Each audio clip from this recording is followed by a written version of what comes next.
मैं डॉक्टर पुष्पा कुमारी, assistant professor, स्नातकोत्तर हिंदी विभाग, SM महाविद्यालय भागलपुर बिहार में कार्यरत हूँ। आज मैं आचार्य रामचंद्र शुक्ल लिखित निबंध उत्साह पर प्रकाश डालूंगी। यह निबंध तिलका मांझी भागलपुर विश्वविद्यालय भागलपुर में BA पार्ट 1 के विद्यार्थियों के पाठ्यक्रम में सम्मिलित है।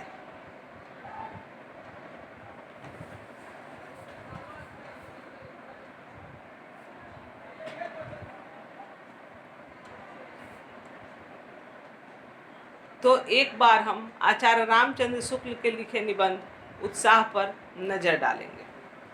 आचार्य रामचंद्र शुक्ल एक उच्च कोटि के निबंधकार हैं, जिनका मानना था कि गद्य लेखन की कसौटी है तो निबंध गद्य की कसौटी है। निबंधकार को अपने विचारों और भावों को अभिव्यक्त करने के लिए ऐसी शैली अपनानी होती है जिससे वह अपने उद्देश्य में सफल हो।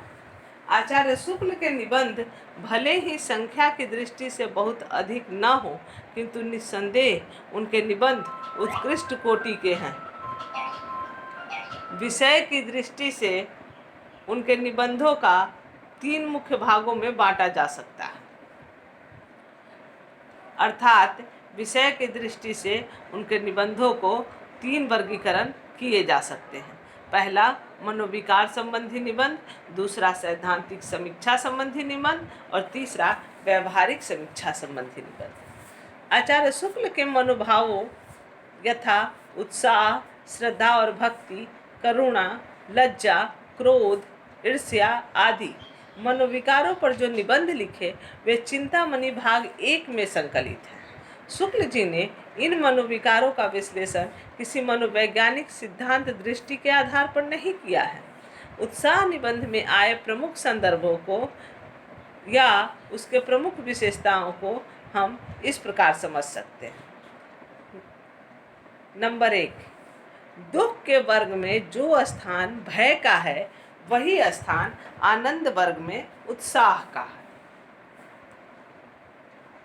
उत्साह की गिनती अच्छे गुणों में होती है। 3, युद्ध वीर में विजेतव्य को उत्साह का आलंबन कहा गया है। नंबर 4, फल की विशेष आसक्ति से कर्म के लाघव की वासना उत्पन्न होती है, जो उत्साह का प्रतिगामी स्वरूप होता है। नंबर 5, कर्म में आनंद का अनुभव करने वालों का ही नाम कर्तव्य रूपी उत्साह है।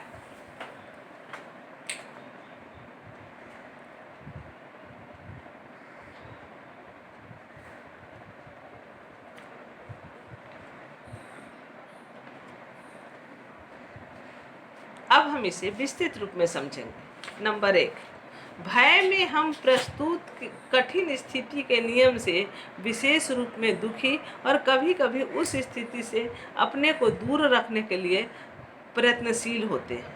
उत्साह में हम आने वाली कठिन स्थिति के भीतर साहस के अवसर के निश्चय द्वारा प्रस्तुत कार्य सुख की उमंग से अवश्य प्रयत्न वाला होता है। कष्ट या हानि सहने के साथ साथ कर्म में प्रवृत्त होने के आनंद का योग रहता है। साहसपूर्ण आनंद की उमंग का नाम उत्साह है। कर्म सौंदर्य के उपासक ही सच्चे उत्साही कहलाते हैं। जिन कर्मों में किसी प्रकार का कष्ट या हानि सहने का साहस अपेक्षित होता है, उन सबके प्रति उत्कर्षतापूर्ण आनंद उत्साह के अंतर्गत लिया जाता है। कष्ट या हानि के अनुसार उत्साह के भी भेद हो जाते हैं। सारांश यह है कि आनंदपूर्ण प्रयत्न या उसकी उत्कंठा में ही उत्साह के दर्शन होता है, केवल कष्ट सहने के निश्चेष्ट साहस में नहीं। नंबर 2,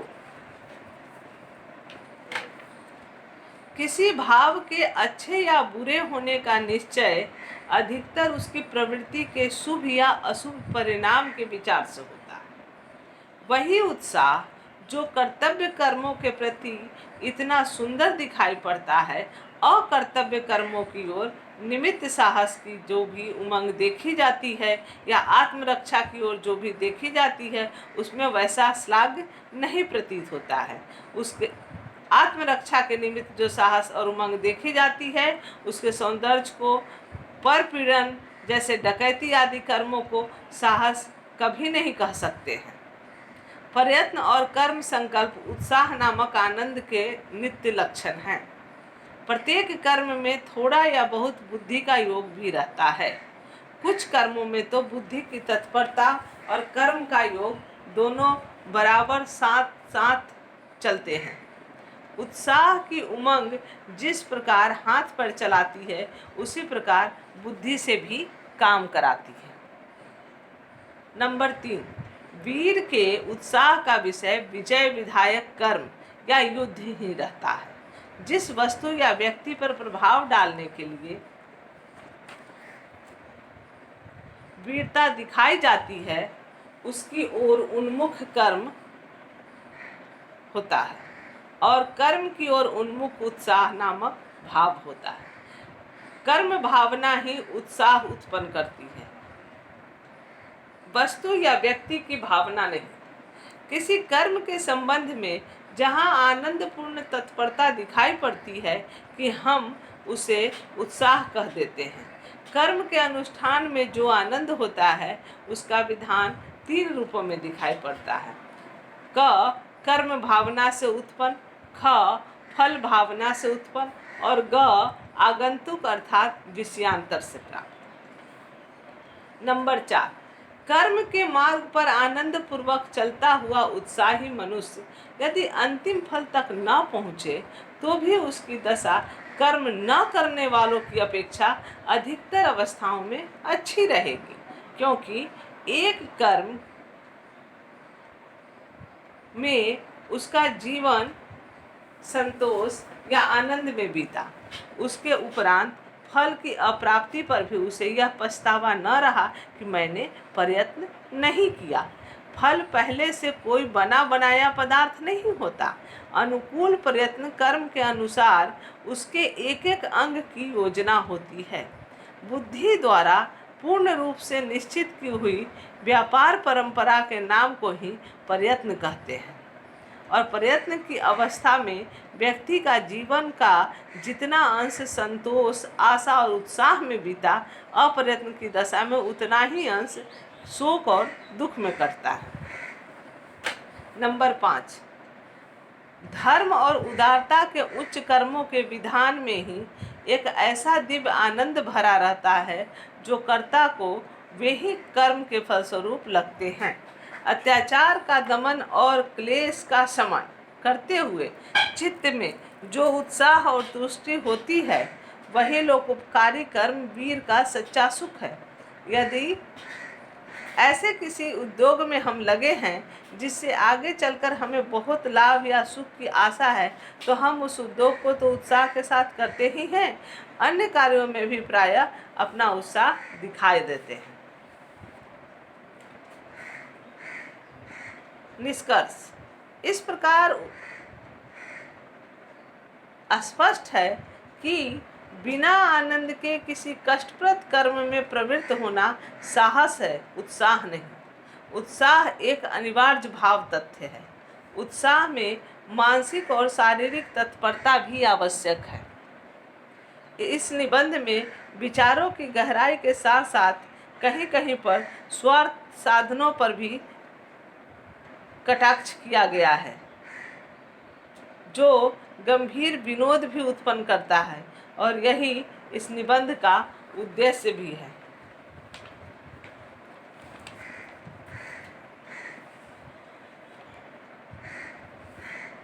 धन्यवाद।